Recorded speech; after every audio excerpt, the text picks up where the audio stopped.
فما كان دعواهم إذ جاءهم بأسنا إلا أن قالوا إنا كنا ظالمين. Et Allah subhanahu wa ta'ala nous dit et certes, donc il y a une forme d'insistance.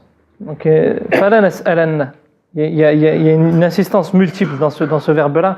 De manière certaine, on va interroger ceux sur qui est descendu le message, et on interrogera de manière certaine ceux al-mursalin, les envoyés. Et je vais lire le verset d'après aussi. فَلَنَقُصَّنَّ عَلَيْهِمْ بِعِلْمٍ. Et nous leur exposerons les faits, ou nous leur raconterons ce qui s'est passé par savoir, par connaissance, en connaissance. وَمَا كُنَّا غَائِبِينَ. Et nous n'étions pas absents.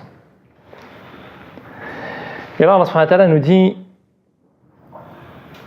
qu'il ne faut jamais oublier en réalité dans tout ça, dans tout ce qui nous anime, dans nos projets de vie, dans tout ce qu'on a à réaliser, dans tout ce qu'on a à faire, qu'on va devoir rendre des comptes à Allah subhanahu wa ta'ala.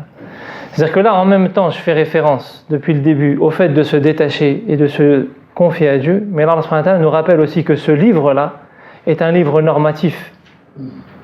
C'est un livre qui donne un code de vie. Et on va devoir en rendre des comptes. Allah subhanahu wa ta'ala, il dit, on va interroger ceux qui a été adressé le message. Et on va interroger ceux qui ont transmis le message. Mais ça signifie plusieurs choses. Ça signifie que ça va être un témoignage pour et contre ceux qui sont concernés. Est-ce qu'on a bien transmis? Est-ce qu'ils ont bien reçu?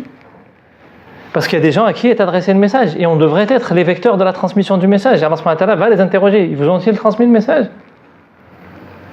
Et vous, avez-vous transmis le message? Donc c'est une mise en garde par rapport à nous. Mais c'est aussi un moyen de mettre en garde ceux qui pensent que finalement ce message-là, c'est juste le fait d'avoir foi, etc. Allah subhanahu wa ta'ala nous dit, vous allez devoir rendre des comptes. C'est que je parle du fait de se mettre la pression, mais il y a le contraire. Il y a des fois, on ne se met pas de pression. Des fois, on vit la relation avec le Coran comme étant quelque chose, c'est bon, ça allume des lumières, je veux ressentir la foi un peu de temps en temps. Mais on ne se met pas la pression de porter le message, ou on se met la pression sur plein d'autres choses, mais on ne veut pas...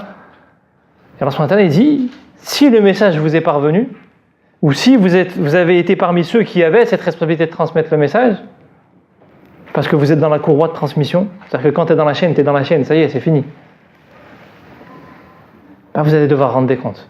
Est-ce que vous-même vous avez essayé de suivre ce mode de vie-là? Et est-ce que vous-même vous avez essayé de le transmettre? Et est-ce que vous avez essayé d'être en cohérence ou est-ce que non? Et Allah subhanahu wa ta'ala nous dit, ces questions ne sont même pas importantes parce qu'il nous dit, je vais vous raconter exactement, en toute connaissance. Et je n'étais pas absent. Donc et quand il nous dit ça a une double vocation. C'est qu'en même temps, ça met la vraie pression. Parce qu'on se met des pressions sur plein de choses. Sur les résultats de nos projets, sur les décisions qu'on a à prendre, sur notre manière de gérer les situations, sur nos choix de vie, sur notre situation financière, sur...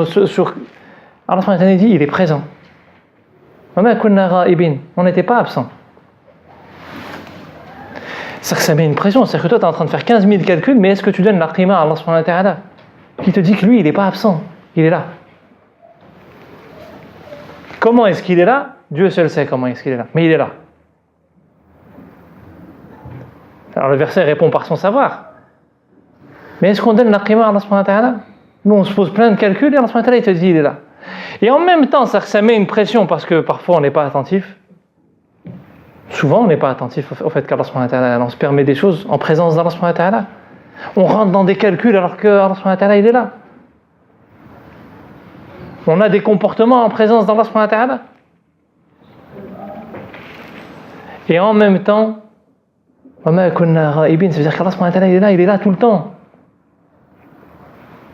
T'es tranquille, si toi ta clé c'est le Coran, c'est la parole d'Allah subhanahu wa ta'ala, et que ta source de référence c'est le Coran, même si tu oublies et que tu essayes de t'en rappeler au moins de temps en temps, mais t'es sauvé, t'es tranquille. Quelle pression est-ce que t'as?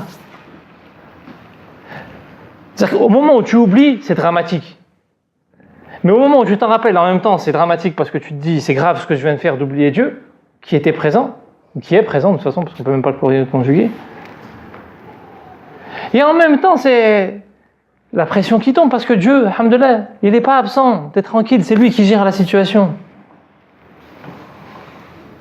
Ça trouve toutes les perspectives possibles. Toi qui étais en train de t'enfermer, Toi qui étais en train de dévier parce que, sois rassuré, Allah subhanahu wa ta'ala, il a l'issue. Il a l'issue par rapport à ton cœur. Ya Allah, l'issue, c'est pas forcément l'issue matérielle. Hein. C'est pas forcément l'issue mondaine. Allahumma ya muqallib al-qulub, thabbit qulubana ala dinik. Allah subhanahu wa ta'ala, toi qui fais vaciller les cœurs. Al-qalb, c'est ce qui vacille d'ailleurs en lui-même. Thabbit, affermis nos cœurs sur ta voie. Donc parfois la solution, c'est juste quand le cœur il se réoriente dans le bon sens.